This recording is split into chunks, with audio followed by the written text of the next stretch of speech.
Bien, amigos, para nosotros es motivo de un placer especial, de una satisfacción, el hecho de que desde que estamos trabajando en medios de comunicación desde el año 1983-84, pues hemos estado diciendo reiteradamente una serie de afirmaciones que quizás no hayan estado amparadas por la documentación suficiente, sino por las vivencias. Eso ocurre con Machi Contan y con quien les habla, luego con Carlos. Hay dos eventos que nosotros hemos dicho y reiterado. Uno, lo importante para la República Dominicana, que ha sido la etapa comprendida entre el 30 de mayo de 1961, de la noche que matan a Trujillo, hasta el momento que el 25 de septiembre del 66, las tropas norteamericanas se retiran de territorio dominicano. Independientemente de que todo hecho, toda etapa tiene precedentes, antecedentes y eventos posteriores que llevaron a que justificaron o que produjeron esos eventos, es indudable que históricamente uno tiene que ponerle principio y final a las cosas. Y nosotros hemos estado diciendo que de mayo 30 del 61 al 25 de septiembre del 66 ocurrió en República Dominicana un periodo de 5 años y 3 meses, 63 meses de historia, que ocurrieron tantos eventos que cambiaron todo el futuro de este país de una manera dramática. Pero como todo tiene un principio, todo comienza en 1930 con el inicio de lo que conocemos como la era de Trujillo. Entonces, ese 30 de mayo lo llevamos a 1930, donde se suman los 31 años de Trujillo, más esos 5 años que vivimos en forma acelerada después de la desaparición de la dictadura. Afortunadamente para nosotros, hay un dominicano que se ha dedicado a ser, no el único, porque sería producir algún tipo de celos con gente, pero para mí el primer investigador de hechos históricos recientes en República Dominicana es Víctor Grimaldi. Aprovechamos que Víctor Grimaldi, periodista y diplomático, embajador dominicano ante la Santa Sede, está en el país en una doble función, unos días de vacaciones y mucho trabajo intensivo. Le agradecemos mucho porque de los trabajos que él ha hecho, incluye afortunadamente estas dos etapas, una que está dentro de la otra. 1930, ascenso de Trujillo al poder, y los 5 años y 3 meses que ocurrieron a partir de el 30 de mayo a la retirada de las tropas norteamericanas. Le agradecemos, como es natural, muchísimo a nuestro amigo Víctor Grimaldi que esté con nosotros, y quisiéramos hacer algo que a él no le gusta, porque a él le gusta hacer sus cosas a su manera, y es que nos ayude a revisar esta etapa histórica por eventos. Y después de darte la bienvenida y las gracias, quisiéramos que comencemos justamente con la llegada de Trujillo al poder en 1930. Víctor, bienvenido a casa. Gracias, doctor Julio Jacín. Gracias a Machi Contas que nos acompaña y a ese amigo que también madruga con ustedes toda la madrugada, dando las buenas noticias comerciales. Gracias. Gracias, don Víctor. Bueno, hoy, doctor, se conmemoran los 55 años del derrocamiento de Juan Bosch. Es el día 25, pero realmente entre el día 24 de septiembre del año 1963 y la madrugada del 25 de septiembre se produce el golpe de Estado. Pero los movimientos comenzaron ahí y vamos a llegar a ese tema, que es el tema principal que nos trae al programa, el golpe de Estado del 63 y sus consecuencias. Como usted señalaba, el proceso político y social de la República Dominicana en el siglo XX tiene un antecedente muy importante, significativo, que es la llegada al poder en el 1930 de Rafael Leónidas Trujillo Molina. Rafael Leónidas Trujillo Molina era el jefe del ejército, ya era ejército. Primero, cuando él ingresó, era una Guardia Nacional, después una Policía Nacional convertida en ejército en febrero del año 30, y los partidos de oposición opuestos al presidente Horacio Vázquez, quien gobernaba desde el 1924, hicieron una maniobra para desplazar a Horacio Vázquez del poder. Pusieron al vicepresidente, que era Rafael Estrella Ureña, o lo hicieron, era ministro de Interior, y fue presidente. Le entregó al poder a Trujillo y a través de una maniobra electoral, y Trujillo en el 16 de mayo del año 1930 queda con el poder.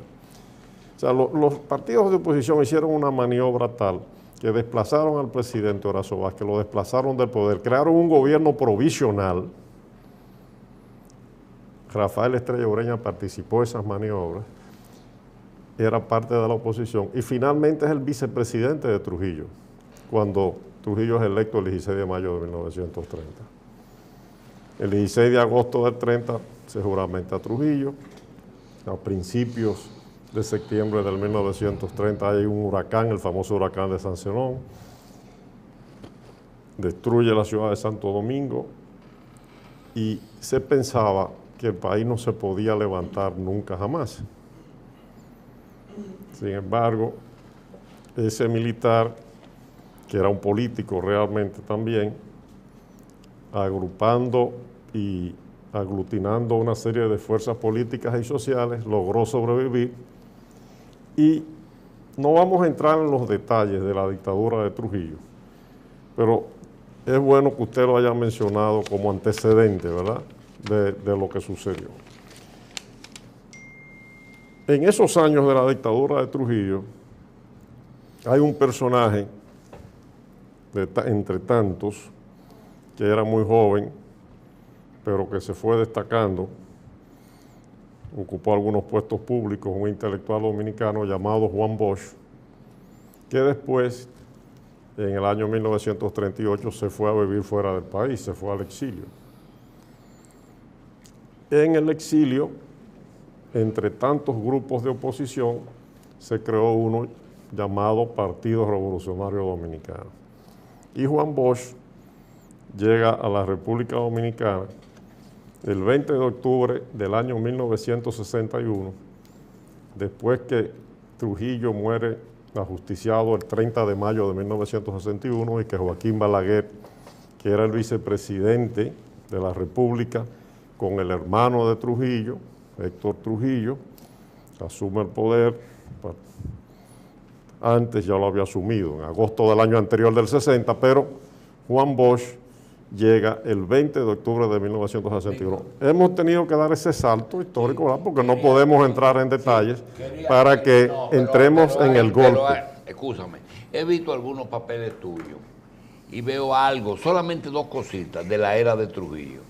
¿Por qué en lo internacional tú a veces resaltas dos eventos que no ocurrieron aquí, pero que para ti parece que tuvieron mucha incidencia, que es, en el 57 llega Duvalier al poder y en el 59 llega Fidel Castro, triunfa la revolución? Esos dos eventos, ¿cómo inciden en la era y en República Dominicana?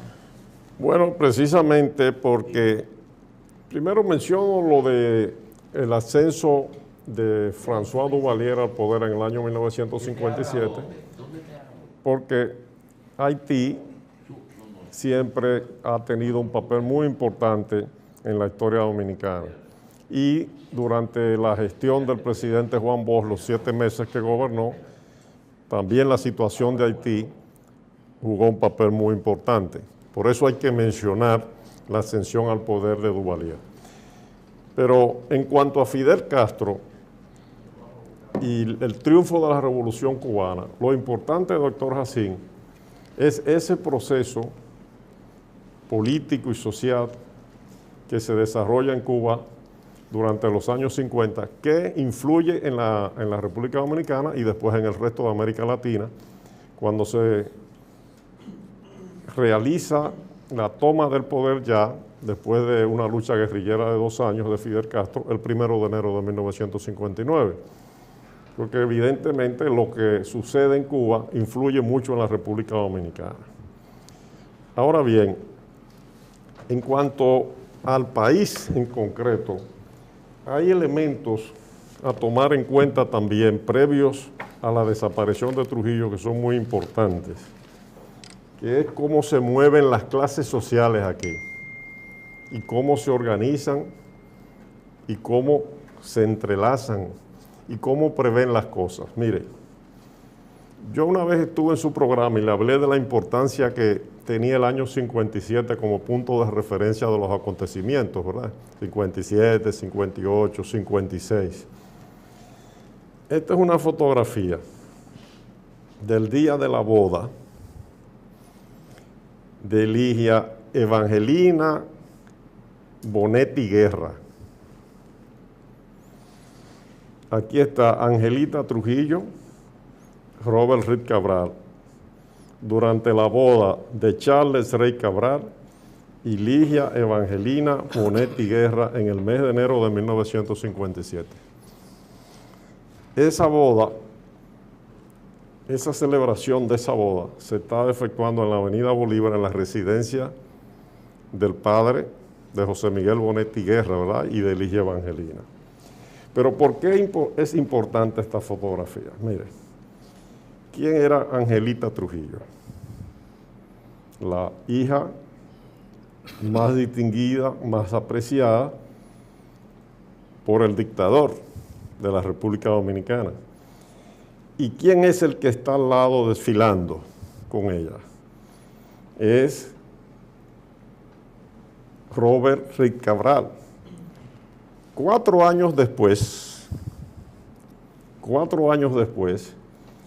en la residencia de Robert Reed Cabral, que está caminando a pie a 5 o 6 o 7 minutos de esa residencia donde se celebraba la boda,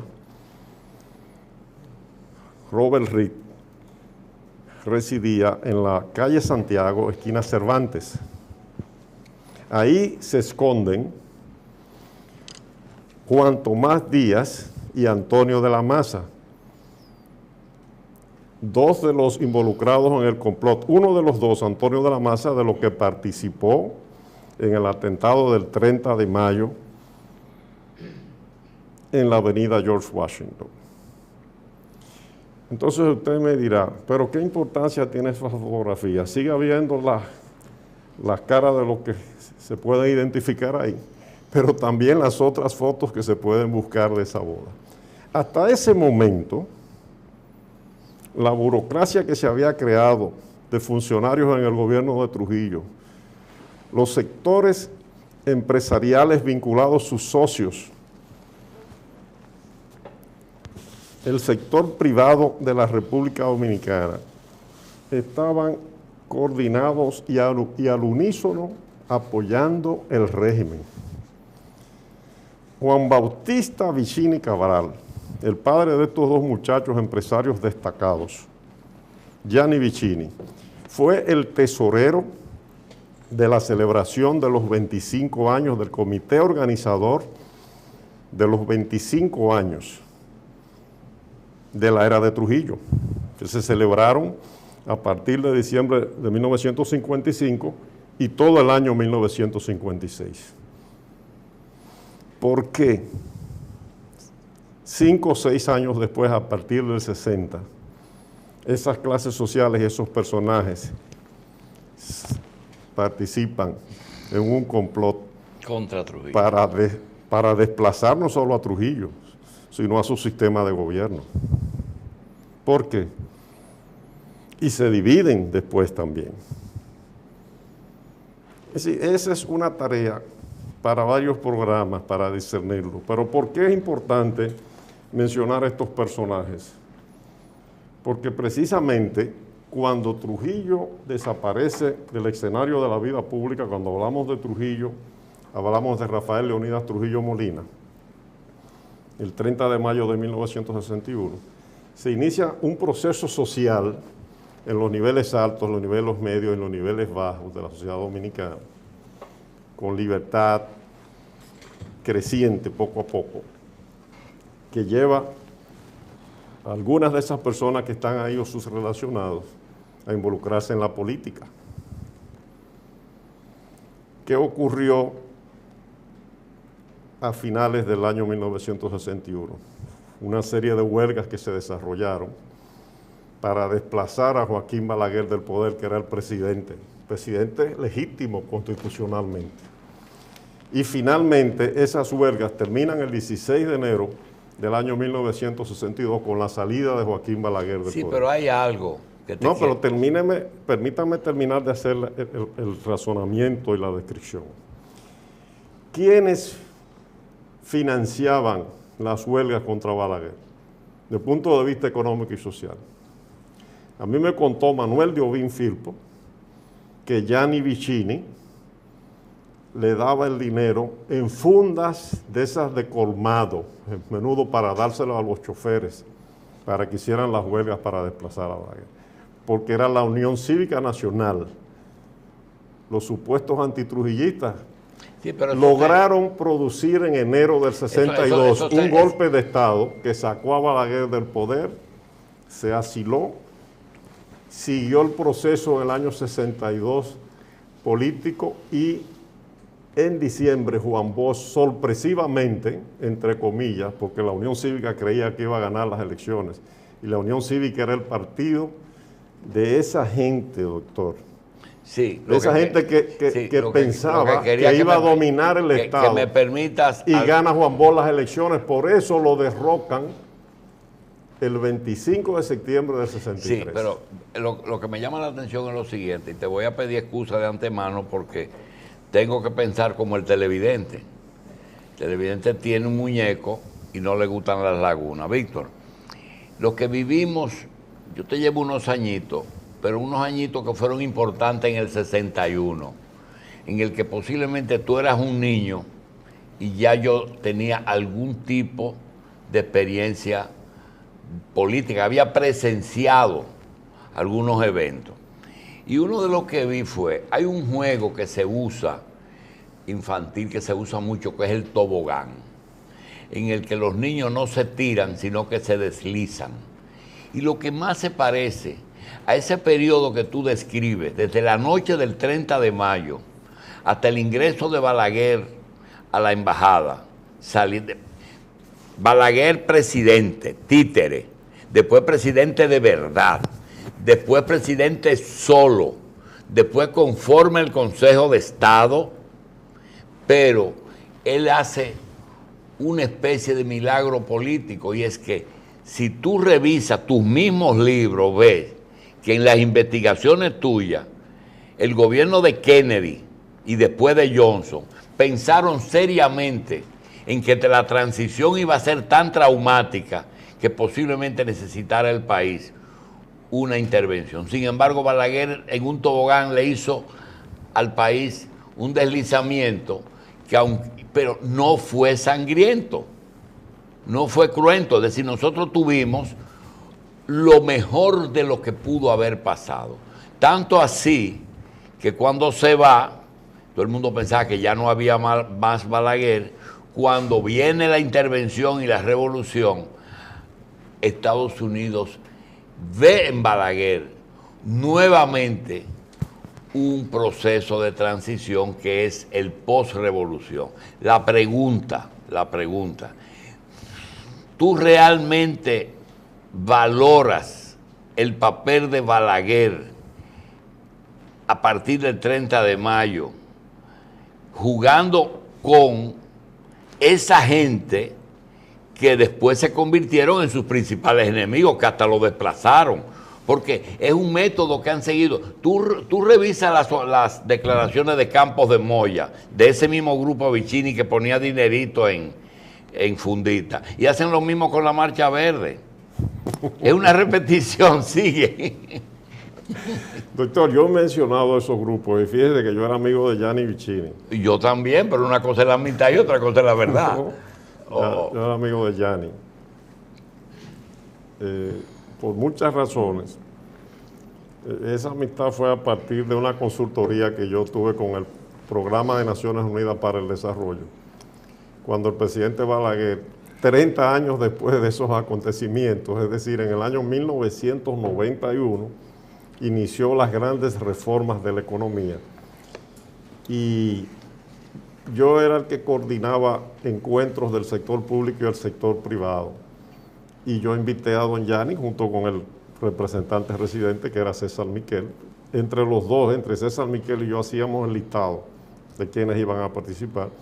Y una vez invitamos a don Gianni a un encuentro en Punta Cana, en el resort de Frank Rainieri, que en ese momento todavía estaba en sus comienzos relativamente. Y a partir de ahí fui amigo de don Gianni. Así que esto no es un asunto personal. A mí me preguntó una periodista en estos días que si Juan Bosch sentía resentimiento por las fuerzas sociales que se movieron detrás del golpe de Estado.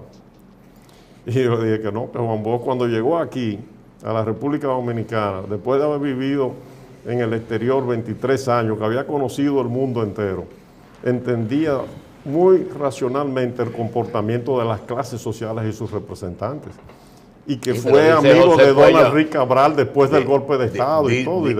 Dice José Israel que inclusive él deseaba eso. No, esas son otras cosas de las que no vamos a hablar y a distraernos ahora, de lo que dice su amigo José Israel Cuello. Pero, ¿por qué yo menciono los personajes? ¿Por qué es que la gente, la historia,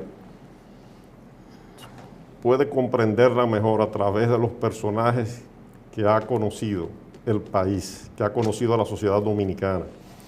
Cuando nosotros hablamos y mencionamos acontecimientos, fechas, son palabras simbólicas que la mayoría de los que nos están viendo no la entienden fácilmente. Hay que haberlas vivido o estudiado para entenderlas. Entonces, es importante mencionar, por eso yo presenté esta imagen, por ejemplo, a los Vicini y a los Enrique Cabral, que están relacionados, inclusive familiarmente, porque esas personas que participaron en el complot contra Trujillo, Gianni Vicini estuvo en Washington, don Enrique estuvo en Washington, que se educaron según la cultura y los hábitos de convivencia civilizada de la democracia. Paradójicamente, ellos encabezan las fuerzas sociales soterradamente que promueven el desplazamiento del gobierno de Juan Bosch, aunque no son ellos, y es bueno aclararlo, y vamos a los documentos históricos, no son ellos los que dan la orden del golpe de Estado. No son ellos. Esa orden fue dada por funcionarios de la embajada norteamericana. Yo tengo aquí los elementos para demostrarlos en este programa con fotografías, incluso y con algunas aclaraciones históricas importantes que es necesario hacer. Y fíjese que Juan Bosch no le dio un carácter personal a la participación de esos personajes, como yo decía anteriormente, que después del golpe y años después mantuvo relaciones personales muy buenas con Gianni Vicini, con Don Henrique Cabral, porque no se trataba de un problema personal, se trataba de la presencia, el choque, las diferencias, las desavenencias en la sociedad de puntos de vista diferentes, de intereses diferentes, en un momento en que todavía la sociedad dominicana no había alcanzado el mínimo de madurez básico para tener un sistema democrático como lo tiene hoy. Señores, seguimos hablando con Víctor Grimaldi del proceso histórico que tiene que ver con el inicio de la era de Trujillo hasta la invasión, la retirada de los soldados en el 66. Pero hay dos cosas que se quedaron pendientes. Uno es el papel de Balaguer en la transición.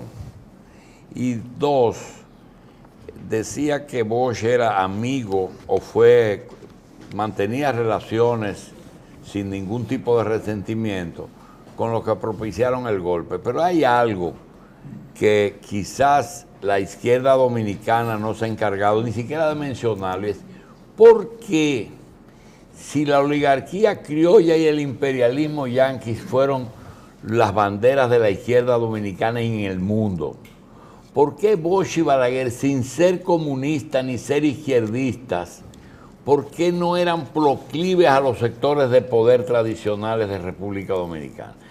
Convivían, pero no se sentían cómodos con ninguno de ellos dos. Balaguer era el estadista por excelencia, porque había acumulado 30 años de experiencia en los asuntos públicos del Estado. Y esas fuerzas, por ejemplo, que representaban Gianni Vicini y Don Henrique Cabral, nunca habían sido funcionarios del Estado y no conocían cómo se manejaba el Estado, ni habían sido políticos partidistas. Aquí solamente existía el Partido Dominicano, que era el partido de Trujillo. Entonces, ellos pensaban que eran los naturales herederos para manejar el poder y por eso promovieron la Unión Cívica Nacional. A través de la Unión Cívica Nacional la promovieron y la apoyaron. Trataron de controlar el poder, pero Juan Bosch gana las elecciones porque se celebraron el 20 de diciembre del año 1962. Las gana primero porque hace un trabajo político en todo el país, visita todo el país, tiene una prédica social nueva, habla en un lenguaje sencillo. Y también porque Joaquín Balaguer ha sido sacado del país por esas fuerzas, las fuerzas sociales que estaban detrás de la Unión Cívica Nacional. Y Joaquín Balaguer y sus correligionarios, porque ya existía incluso el Partido Social, creo que se llamaba, Partido Social Obrero, que era el partido de Balaguer. Tenía un nombre así, todavía no era Partido Reformista. Era Acción Democrática. Acción Democrática. Acción Democrática, creo que era Partido Social, algo, era un nombre parecido. Pero no estaba legalizado tampoco, no podía participar en las elecciones y decidieron apoyar a Juan Bosch. Juan Bosch. Acción Social. Acción Social. Acción social. Ah, sí, pero yo sabía que era algo así. Algo de social, acción Entonces, social. El 27 de febrero del año 1963 se juramenta el gobierno de Juan Bosch. Ganó las elecciones quien esas fuerzas sociales que se creían que eran las que podían manejar el poder a través de la Unión Cívica Nacional, esas fuerzas sociales no pudieron acceder al poder, gana un desconocido, comienza el proceso de democratización, pero 7 meses después el gobierno es desplazado el 25 de septiembre de 1963. Pero Joaquín Balaguer está fuera del país. Sin embargo... ¿Y el Consejo de Estado y el Triunvirato eran lo mismo? Ese es un tema que lo podemos tratar. No, está ahí mismo, porque lo pero acaba vamos, de tocar. No, pero vamos a terminar el punto de Balaguer y Juan Bosch. Don Fabio Herrera Cabral, el padre de Fabio Herrera Mi Niño, del distinguido columnista del periódico Hoy, era viceministro de la presidencia. Y me contó a mí que en una ocasión Juan Bosch le dijo que a ese es el que verdaderamente yo le temo en unas elecciones aquí, frente a mí, a Balaguer. Y estaba en el exilio. Pero dale su pasaporte, porque Balaguer no tenía ni el pasaporte. No tenía pasaporte. Le dio el pasaporte. Pero que no venga. Derrocan a Juan Bosch y vamos a hablar cómo se produce el golpe de Estado, porque el golpe de Estado es un hecho muy específico, es el momento en que se toma una decisión para desplazar un gobierno a un presidente de la República. Vamos a hablar de eso en un momentito. Pero al irse Juan Bosch al exilio, 3 días después del golpe, lo envían en un barco de la Marina de Guerra 2 días después y llega al otro día, al 28 de septiembre, a Guadalupe, en el barco, 28-29, y de ahí se va a Puerto Rico, donde queda residiendo. Ya están fuera del país los únicos 2 personajes políticos relevantes que hay en la República Dominicana, después de una dictadura, cuando se inicia un proceso de democratización, y se crea lo que se llama el Triunvirato, originalmente integrado por Emilio de los Santos, que fue el presidente de la Junta Central Electoral el 20 de diciembre del 62, por Ramón Tapia Espinal y por Manuel Enrique Tavares Espaillat. Pero ese era el gobierno de esas fuerzas sociales, porque el primer canciller, el primer ministro de Relaciones Exteriores de ese gobierno fue Donald Rick Cabral. Cuando pasa el mes de octubre, noviembre y a mediados de diciembre, 20, 21, 22 de diciembre, un grupo de jóvenes del movimiento 14 de junio está en las montañas y a varios los detienen, se dice que los entregaron y los fusilan. Manuel Aurelio Tavares Justo, a ese grupo lo fusilan en ese gobierno. La gente cree que fue como los jóvenes de ahora, cuando hablan, algunas personas creen como que fue Balaguer que mandó a fusilar a Manuel Aurelio Tavares Justo, al país en ese momento. al padre de esta distinguida joven política, amiga, llamada Minú Tavares. No. Los asesinos, los que mandaron a matar, los que dieron la orden, que son los asesinos, los que la dieron desde el palacio, porque la guardia recibe órdenes y las ejecuta. Y la guardia lo que ve es enemigos cuando se levantan militarmente contra ellos. Los que dieron la orden, ¿quiénes son políticamente? Ese gobierno de facto que estaba ahí y las fuerzas sociales que habían propiciado el desplazamiento de la constitucionalidad. Entonces, después sigue el proceso, renuncia a don Emilio de los Santos inmediatamente. Era un infeliz realmente don Emilio de los Santos, porque él fue puesto ahí como un sello gomígrafo, renunció. Ahí ingresa Donald Rick Cabral al Triunvirato, viene desde Israel a la República Dominicana y se incorpora al Triunvirato.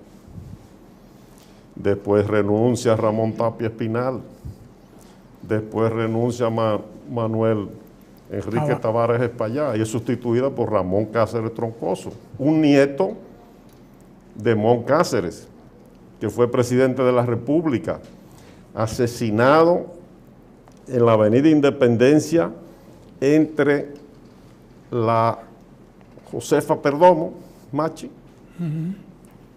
y la calle Benito Monción. Todavía están ahí las columnas hay un rencal ahora, pero están todavía ahí las columnas de ese lugar. Y en la esquina está el colegio... Cochera. La Cochera. En la esquina está el colegio Babequi, que era la embajada americana. El presidente Ramón Cáceres, el 19 de noviembre de 1911, pasó por ahí y en el solar de enfrente, que es propiedad de la familia Vicini desde entonces, había un grupo haciendo un sancocho, mencionados claramente en el libro de Luis Felipe Mejía, de Lilija Trujillo. Todos esos son datos que están ahí. Y él se percató que había algunos enemigos raros. Cuando llegó a donde está hoy la Cancillería, era la casa de Santiago Michelena, un banquero de origen puertorriqueño, pero representante del National City Bank. Trató de entrar a la residencia a llamar por teléfono. En esa época habría 10 o 20 o 100 teléfonos en el país, muy anticuado, ¿verdad? Pero le dijeron que la señora de Michelena se estaba bañando y él no entró, ¿verdad? Por pudor y por respeto. Cuando volvió, ahí lo asesinaron. Y en ese complot había gente vinculado a los Vicini. Y ahí, y uno de los que participó, o el personaje más mencionado y principal involucrado en ese complot, fue Luis Tejera. Una vez me dijo José Miguel Bonetti. General. Tejera no, Luis Tejera Bonetti. Era general. Me dijo José Miguel Bonetti Guerra una vez. En ese momento me dio cuenta que ese era el apellido. John Barlow Martin, el que fue embajador de los Estados Unidos, escribió un libro que en inglés se llama Overtaken by Events. Se tradujo como El Destino Dominicano, una mala traducción. Ese libro tiene verdades, mentiras, verdades a medias, pero en esto que voy a decir tiene razón. El contraste o la paradoja que él encontraba, ¿verdad?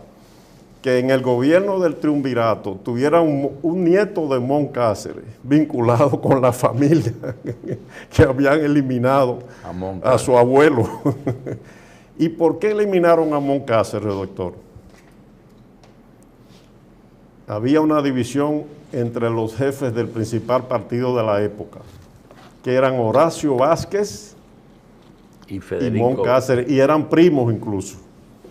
Había una división, y esa división fue atizada. Pero había razones económicas, intereses que Mon Cáceres había tocado. En esa época, las aduanas estaban fragmentadas porque el país no tenía carreteras centrales. Apenas tenía un ferrocarril que iba de Puerto Plata a Santiago y uno que iba desde Sancha a La Vega.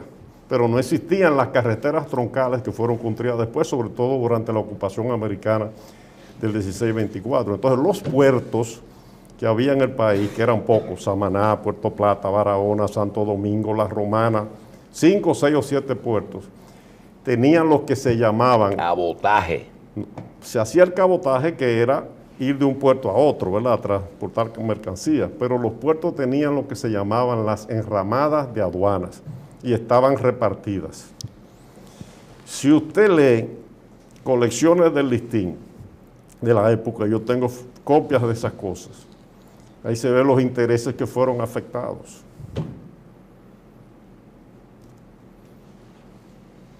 Lo que tocó Horacio Vázquez. Lo que tocó Ramón Cáceres. Ramón Cáceres.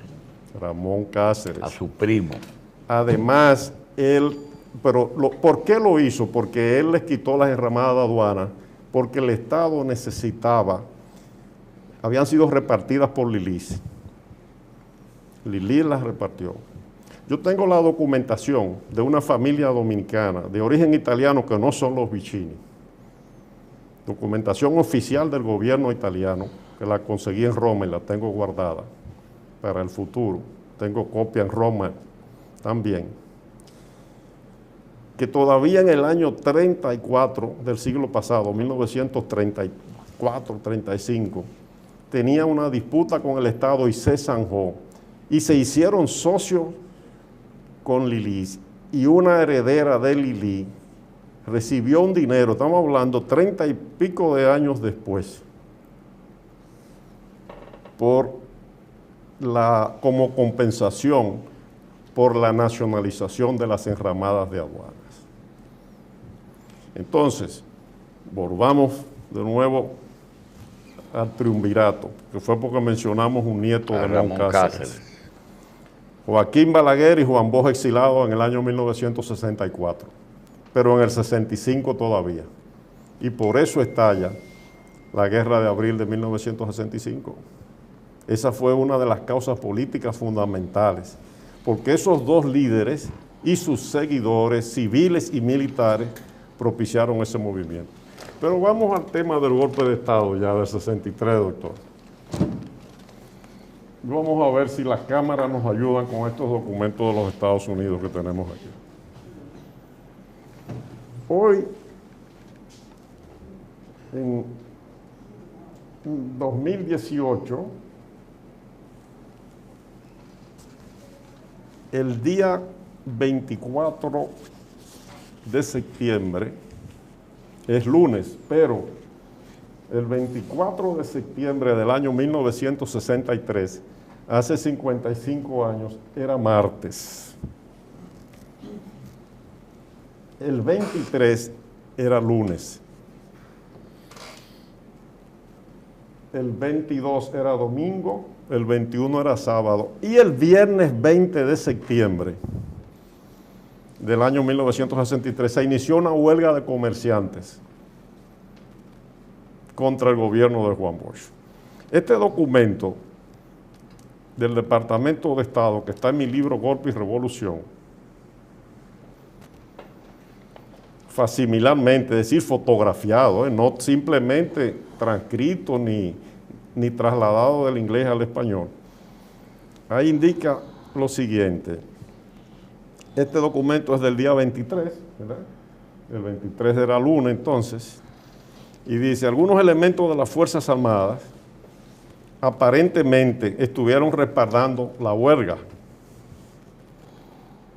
Algunas fuentes identifican al coronel Elías Wessing y Wessing, al general Hermida Hijo, al coronel Ibar Seijas y al general Peguero de la Policía Nacional como líderes de un grupo preparado para dar un golpe después del golpe de Estado.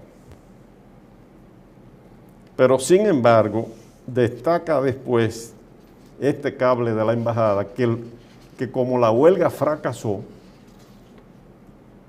Carlos me mencionaba en la pausa, esa huelga de empresarios, fue una huelga de comerciantes. Que si, como se quiere decir, fue una señal para los golpistas actuales. Pero fracasó realmente y no pudieron dar el golpe de Estado.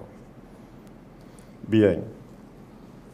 Yo tengo también otro cable muy interesante en el libro, en la página 457, del 23 de septiembre a las 3:38 de la tarde, del Departamento de Estado, que dice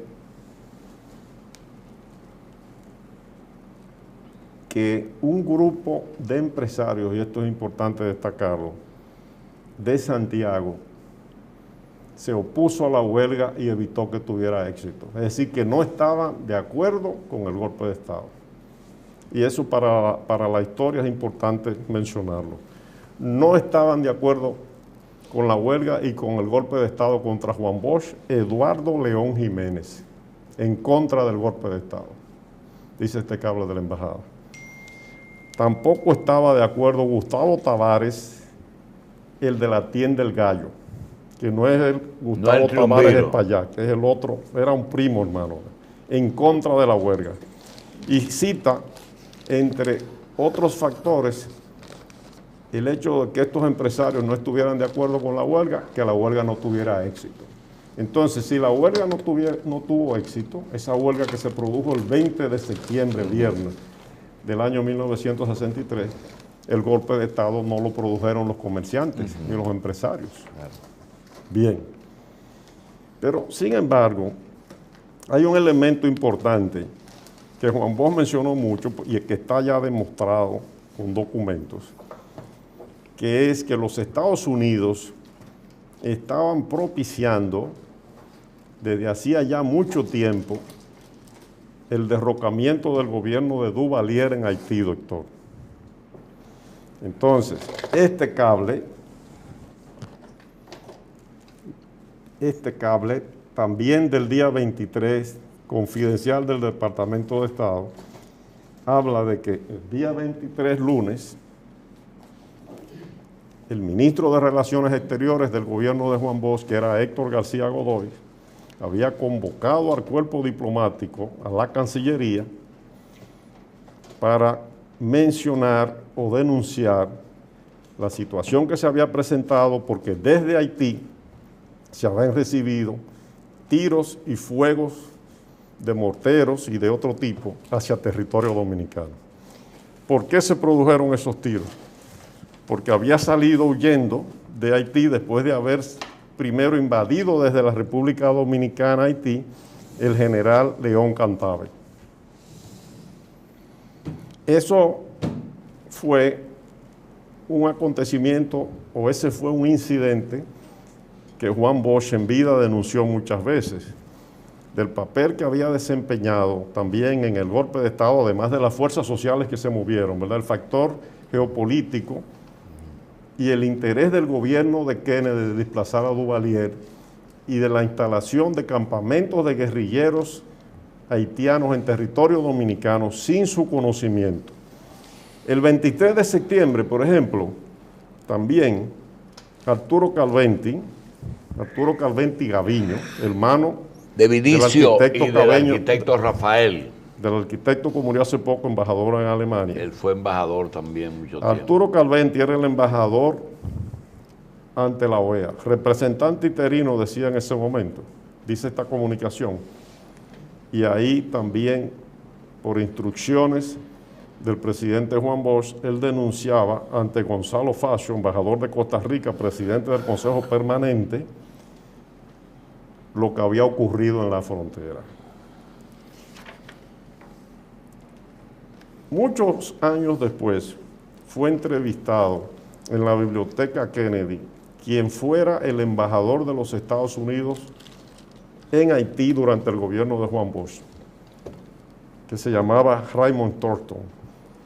Y Raymond Thornton, esa entrevista, yo la tengo aquí reproducida facsimilarmente en una de sus páginas, la 46, confirma que la Agencia Central de Inteligencia del Gobierno de los Estados Unidos le daba respaldo a León Cantave para invadir Haití. Juan Bosch siempre denunció que él no tuvo conocimiento de que estuviera León Cantave en la República Dominicana y que nunca apoyó ese tipo de acciones, aunque la descubrió finalmente, y él dice que esa fue lo que Juan Bosch llamaba siempre la causa inmediata del golpe de Estado. ¿Por qué la causa inmediata del golpe de Estado? Porque un golpe de Estado es el desplazamiento por el uso de la fuerza ilegítima militar de un presidente de un gobierno. ¿Y qué sucedió entonces el 25 de septiembre de 1963? El 24 era Día de las Mercedes. El 22 o 23 había estado aquí el ballet mexicano, folclórico mexicano. Juan Bosch a principios de septiembre, la segunda semana, que es la fecha exacta que se celebra la independencia de México, había sido invitado de honor del presidente de México a los actos de celebración de la independencia. Algo muy especial porque México no acostumbra a visitar a un jefe de Estado extranjero a las celebraciones de su independencia. Invitaron solamente a Juan Bosch. Y el 24, ese Día de las Mercedes, estaba en Santo Domingo el almirante Ferral de la Marina de los Estados Unidos, que no era el jefe del Comando Sur, situado en Panamá. El jefe del Comando Sur era el general Omeara del Ejército. Ferral era comandante de una zona de la Marina de Guerra de los Estados Unidos en el Atlántico. Juan Bosch fue a una recepción en la Secretaría de Estado de las Fuerzas Armadas, cuyo centro principal estaba en el Centro de los Héroes, lo que es hoy el Centro de los Héroes, que antes era la Feria de la Paz y Confraternidad del Mundo. Está el INDRI ahora. Y participó en la recepción con el general Ferral. Aquí había un almirante de la Marina de los Estados Unidos cuando a Juan Bosch se le da el golpe de Estado. Juan Bosch se despide, se va al Palacio, y en Palacio, ya a partir de las 10, 11, 12 de la noche, es que viene el tira y jala con los militares, con los jefes militares. Y en la madrugada ya del 25, del 24 al 25, es que vienen las discusiones con Juan Bosch sobre diferentes temas. Uno de ellos fue que se menciona mucho que si él podía o no podía sustituir al jefe del Centro de Enseñanza de las Fuerzas Armadas, que era el general Wessing. Pero en los cables de la embajada que están aquí, en uno de esos cables, ahí se revela que un día después o 2 días después del golpe, ya con Juan Bosch preso en el Palacio,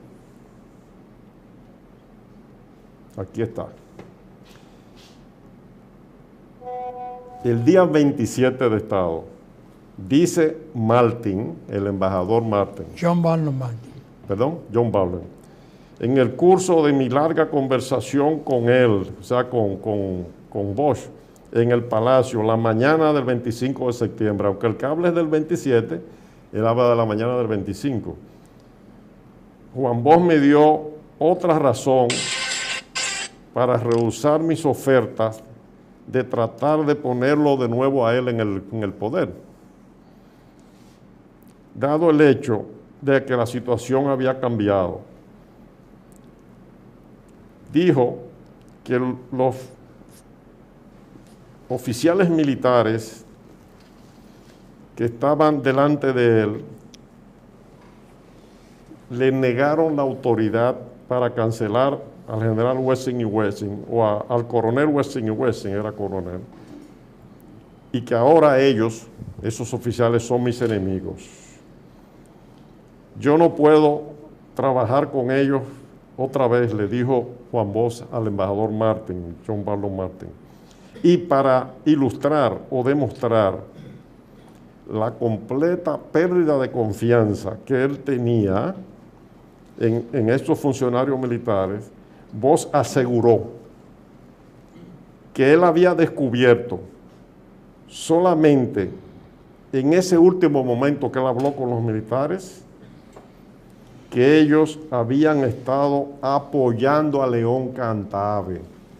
En el libro de John Barlow Martin, Overtaken by the Events, que aquí se le puso el destino dominicano, Martin nunca menciona esta conversación con relación a lo de Haití. Y aquí ese fue uno de los elementos de discusión de Juan Bosch, o de hallazgo o de descubrimiento de Juan Bosch de último momento en las conversaciones con los militares. En el libro no lo menciona, en este cable sí.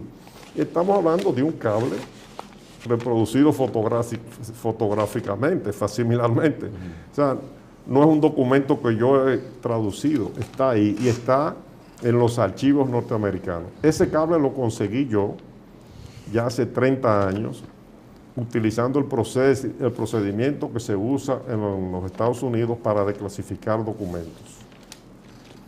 Entonces, esa es una de las pruebas de que el elemento Cantave-Haití jugó un papel importante en el golpe de Estado. Pero vamos al detalle más interesante y novedoso reciente. Hace 10 años, un general retirado de la policía, que ya falleció, llamado Ramón Benito Monción Leonardo, ustedes deben haberlo conocido, me invitó a su casa para entregarme una novela que él había conocido, que había publicado. Yo quiero que tú le enseñes eso a Machi, que siempre estaba ahí, que le enseñen esa foto a Machi, que siempre estaba equivocado. Y me dio muchas informaciones sobre el golpe de Estado. Y me explicó lo siguiente. Me dijo, Víctor, yo siempre fui amigo de Juan Bosch y lo admiré y lo seguí. Inclusive, cuando él regresó el 25 de septiembre de 1965 del exilio, fue derrocado el 25 de septiembre de 1963 y regresó 2 años después, del 25 de septiembre. Esa vez había un plan para asesinarlo y entre yo y el general Morillo López, que era el jefe de la policía, tomamos la medida del lugar para que no lo asesinara. Me dijo quién fue y todo, y no lo voy a mencionar para no causarle disturbio a los familiares que no tienen la culpa, ¿verdad? Pero no fue Wessing porque Wessing había salido del país, ¿eh? No era Wessing, ¿eh? Wessing ya no estaba. Las tropas americanas lo habían sacado del país a principios de septiembre del 65, a Wessing. Entonces me dijo, mira, Juan Bosch siempre ha dicho que la orden la dio el coronel Fritz Long, que era el agregado de defensa. Y Fritz Long estaba en el palacio en ese momento. Pero quien dio la orden y me dio esta fotografía fue ese señor que está ahí, Anthony Ruiz. Y este es Monción Leonardo. Anthony Ruiz. Este es Monción Leonardo, el general Monción Leonardo, ¿verdad?, que me dio la foto, y este es Anthony Ruiz. Pero espérate, aquí hemos estado diciendo todo el tiempo que Anthony Ruiz es Dan Mitrione. No. Entonces fíjense por qué él me dio esa foto también. Y te voy a aclarar una cosa, para que la aclares para la historia y para que tú la tengas en cuenta para tus libros en el futuro, y me regaló esa fotografía y otras más.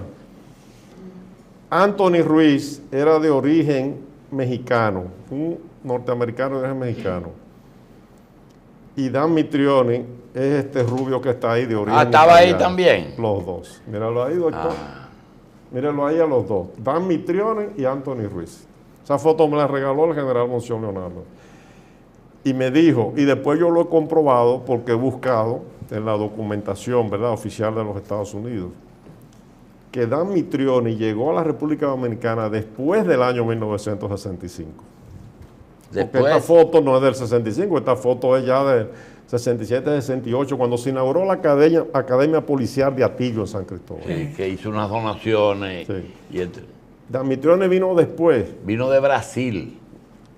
Vamos a entrar en esos detalles porque yo le he seguido el rato, doctor, con documentos. Y Anthony Ruiz estaba mucho antes. Anthony Ruiz estaba en la República Dominicana desde el principio del 63 o finales del 62. Él tuvo todo el gobierno de Bosch aquí. Todo y parte del de Balaguer. Duró como 5 o 6 años. Dan Mitrione era consejero de Seguridad Pública, pero de la CIA, de la Agencia Central de Inteligencia. Y Anthony Ruiz pertenecía al programa de seguridad pública de la Agencia Internacional para el Desarrollo en la Embajada. Eran de 2 agencias diferentes. Public Safety Program. Pero tenía una autoridad muy grande ya entre los militares, porque tenía muchos años en el país ya. Bueno, tenía en ese momento 1 año, 2 años, pero tuvo mucha autoridad. Entonces me cuenta Monción Leonardo lo que me dijo Monción Leonardo que le contó a Anthony Ruiz. Que Anthony Ruiz le dijo que él fue que les dijo a los militares dominicanos, a los jefes militares, a los que estaban ahí con Juan Bosch, que metieran a Juan Bosch preso. ¿Por qué? En el momento en que Juan Bosch les dijo a los militares que si él no podía, habían discutido de muchas cosas, pero que si él no podía trasladar a un coronel, entonces él renunciaba y que la manera de hacerlo era presentar la renuncia ante el Congreso Nacional, que era lo que establecía la Constitución de la República.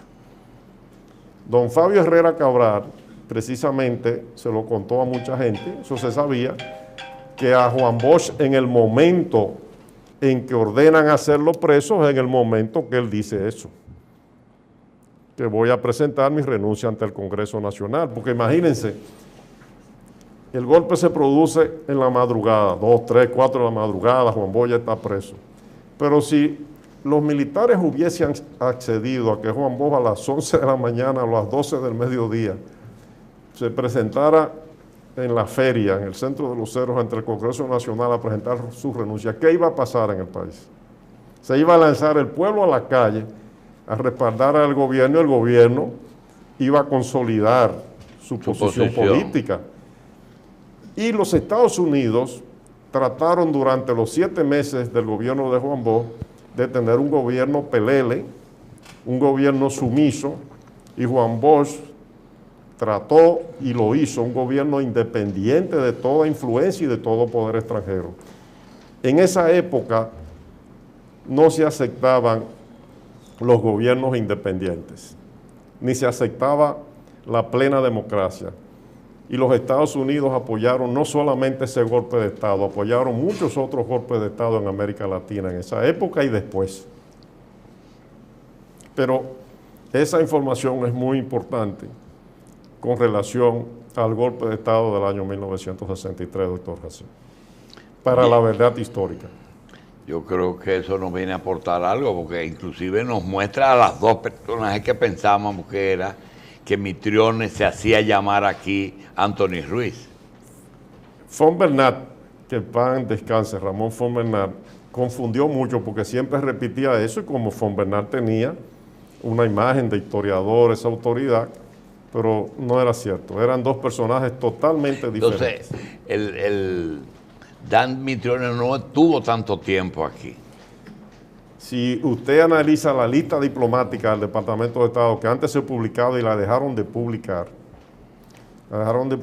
hace como 40 años aproximadamente, o 35, porque un grupo terrorista en Atenas identificó al funcionario político de la embajada, que era agente de la CIA, y lo mató en Atenas. Dejaron de publicarla. Pero si usted ve las que se publicaron, ¿verdad?, que ya hasta los años 70 y tantos se publicaban, usted ve todos los puestos que tuvo Damitrioni, todos los puestos que tuvo Anthony Ruiz. Y además todo el funcionario, todo el equipo de funcionarios diplomáticos de los Estados Unidos en el mundo entero. Ahí está todo el historial. Él después estuvo en Brasil, no fue antes, después de aquí. De Brasil fue a Uruguay, Dan Mitrione. Y ahí murió. Y en Uruguay los tupamaros lo secuestran en agosto del año 1970, julio-agosto, y ahí lo asesinan porque lo acusaban de haber entrenado las fuerzas policiales del Uruguay para torturar a los detenidos políticos. Uruguay, que se llamaba la Suiza de América antes. Se dieron un golpe de Estado apoyado por los Estados Unidos ahí, que después se dedicó a cometer tremendas violaciones a los derechos humanos, como también lo hicieron después en Chile y en Argentina, en Bolivia y en muchos otros lugares. Estados Unidos cambió su política a partir del año 1977 con el gobierno de James R. Carter, Jimmy Carter, que comenzó la política de defensa de los derechos humanos, y además quien fue el presidente que en el año 1979 estableció las relaciones diplomáticas con la República Popular China, porque en el año 1972 fue Richard Nixon, el primer presidente de los Estados Unidos que fue a China, pero no fue quien estableció las relaciones diplomáticas con la República Popular China. Y es bueno destacar, doctor, yo no sé si usted lo recuerda, que el año anterior a la visita de Nixon fue en febrero, el presidente Richard Nixon de los Estados Unidos se reunió con Mao Zedong, que era el Chairman Mao, presidente de la República Popular China, y con Zhou Enlai, el primer ministro que había recibido a Juan Bosch. Juan Bosch hizo un recorrido después de la Revolución, cuando residió en París y en España, en los finales de los años 60, por varios países, incluyendo la República Popular China. Fue el primer dominicano notable, hubo otros que fueron, pero el primer dominicano notable de estatura estadista fue Juan Bosch, que fue a la República Popular China. Bien. Pero déjeme señalarle lo que decía, que en el año 71, ¿usted se acuerda de la diplomacia del ping-pong, que fue lo que abrió el camino? Los chinos. Los chinos con el ping-pong. ¿Usted no recuerda que había un dominicano en el equipo de los Estados Unidos que fue a jugar ping-pong en China? Rizek. ¿Usted no recuerda? Bueno, yo sé, lo que yo no recuerdo es si era el hijo del Cuchito. Familia de este abogado, de la firma de abogados. Son familias, primos o hermanos. Son parientes cercanos. Un dominicano formó parte del equipo de ping-pong que realizó lo que se llamó la diplomacia del ping-pong, que fue el intercambio que hubo. Sí, fue el camino que abrió, a través de ese equipo, fue que se abrieron los contactos para las relaciones entre los Estados Unidos y China, que ya en el gobierno de Jimmy Carter en el año 79, es que se establecen ya como relaciones formales diplomáticas. Italia las tenía ya desde el 1970, doctor.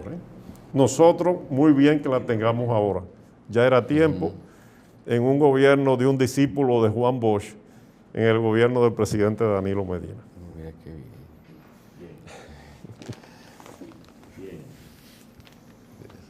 Pero el doctor Jacín debería leer este titular. Mire ese titular, doctor. ¿Qué dice ahí? Es tiempo de ponerse fuertes con China sobre la guerra de divisas. Vamos a ver que la cámara... Financial Times. Que la enfoque la cámara. ¿De cuándo es ese titular, doctor? Yo no sé, tú tienes la Dígalo fecha. usted para que usted vea. Si usted cree que fue Trump que dijo eso. Miércoles 13 de octubre del 2010. Tiene 8 años. O sea que hace 8 años que los Estados Unidos están bregando con Preocupados. Eso no es nada nuevo, así que no nos asustemos mucho, ¿verdad? Tampoco. Bien. Bien, señores, yo creo que Víctor, ¿qué tú ibas a decir? No, hay que aprovechar al señor embajador porque precisamente hay un anuncio muy reciente de que el Vaticano de que ya va a poder nombrar o por lo menos dar a la luz pública quiénes son los obispos católicos en Él Chile. no puede hablar de eso. No puede hablar de eso. No, No que puede. inviten al nuncio apostólico para hablar de esas cosas. Sí. Porque no me corresponde a mí. No, no puede. Señores, nosotros quisiéramos dar las gracias a Víctor, pero yo quiero ponerle a esto una postdata. Se trata de lo siguiente. Después de oír a Víctor Grimaldi y de estar escuchando, naturalmente no quiero ligar su presentación, porque acuérdense que él es diplomático.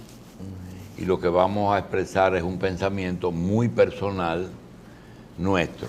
Después de oírlo, vemos que comenzó en el 30. Trujillo, miembro de la Guardia Nacional, de la Policía, ministro de Guerra de Horacio Vázquez, ocupa el poder en el 30. Un hombre hechura de Trujillo. Pasa 31 años y tú lees la información de que las armas que se usaron la noche del 30 de mayo fueron suplidas por la Embajada de Estados Unidos a través de un agente local que tenía un supermercado. Bien, Estados Unidos presente en la llegada y en la salida de Trujillo. Balaguer, el hombre de la transición del 61, en el 66 permiten, Balaguer viene durante a ver su mamá enferma con permiso de un país ocupado. Viene apoyado por Estados Unidos y sale del poder por última vez en el 94, en el 96, con una modificación constitucional, ya con otra visión de Estados Unidos, que había modificado, como dice Víctor Grimaldi, Jimmy Carter, en su gestión de cooperar con el cumplimiento de los derechos humanos. Es decir, en la llegada y en la salida de Balaguer tiene que ver Estados Unidos. Hay un librito que Estados Unidos tiene y es que todo movimiento o líder de guerrillas debía de morir al final. Manolo Tavares, Ernesto Guevara de la Serna y Francisco Alberto Camaño. No importa qué instrumento usaron local, qué militares, pero el librito fue exactamente el mismo. Guerrillero, muerto. Eso es una constante. La invasión de los Estados Unidos está ligado al movimiento guerrillero. Están en República Dominicana, no hay relevo, está confuso, invasión.